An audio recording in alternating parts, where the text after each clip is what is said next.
If you want to understand how modern digital aggregators like TikTok, Spotify, or YouTube compilation channels generate massive profit margins, you don't look at Silicon Valley. You look at a 1980 business plan and an SEC filing from a man named Robert L. Johnson. Today we are opening the ledger on the Black Entertainment Television Network. We are going to bypass the cultural history and look strictly at the financial mechanics, the cap table that funded it, the zero overhead margin that sustained it, and the $3 billion tax-deferred stock swap that resulted in America's first black billionaire. A pervasive myth in entrepreneurial folklore is that Johnson simply bootstrapped BET with a $15,000 personal loan and a handshake. According to historical SEC filings and 1980s financial reporting from the Wall Street Journal, this is factually incomplete and drastically understates his financial engineering. Johnson did start with a $15,000 personal loan to launch his consulting firm. But to launch the network, he needed $1 million. He didn't get this from a traditional bank directly. He went to John Malone at Telecommunications Inc., TCI, the largest cable operator in the U.S. Malone injected $500,000, structured as $180,000 for a 20% equity stake and a $320,000 loan. Johnson used that TCI backing as collateral to secure a matching $500,000 loan from the National Bank of Washington. He leveraged institutional credibility to unlock debt, retaining 80% equity.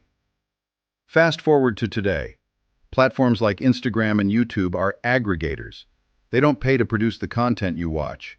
Users make it for free. In 1980, Bob Johnson invented the analog version of this model. When BET launched, MTV was largely ignoring black artists. Record labels had millions of dollars in promotional music videos and no distribution pipeline. If we were reading BET's early financial statements, the cost of revenue for their core programming was virtually zero.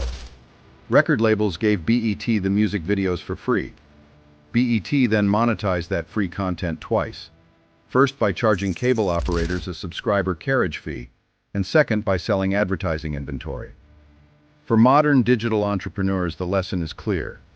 The highest margin businesses don't create the product. They own the distribution pipeline that desperate creators need to access. In October 1991, BET became the first black-controlled company listed on the New York Stock Exchange. They priced the IPO at $17 a share. Driven by their massive operating margins, Wall Street aggressively bought in, closing the first day of trading at $23.50. The offering raised $72.3 million, giving the company a market capitalization of roughly $475 million, and providing Johnson with immense liquid capital and institutional validation. Note that in 1998, Johnson bought back the public shares to regain absolute control, setting the stage for the final exit. In 2000, Viacom agreed to acquire BET for $3 billion, including the assumption of $570 million in debt. Johnson didn't just take $3 billion in cash, which would have triggered a catastrophic capital gains tax event. The deal was structured as a stock-for-stock transaction. Johnson traded his privately held BET shares for Viacom Class B common stock. This allowed him to defer the immediate tax burden while becoming one of the largest individual shareholders in one of the world's largest media conglomerates.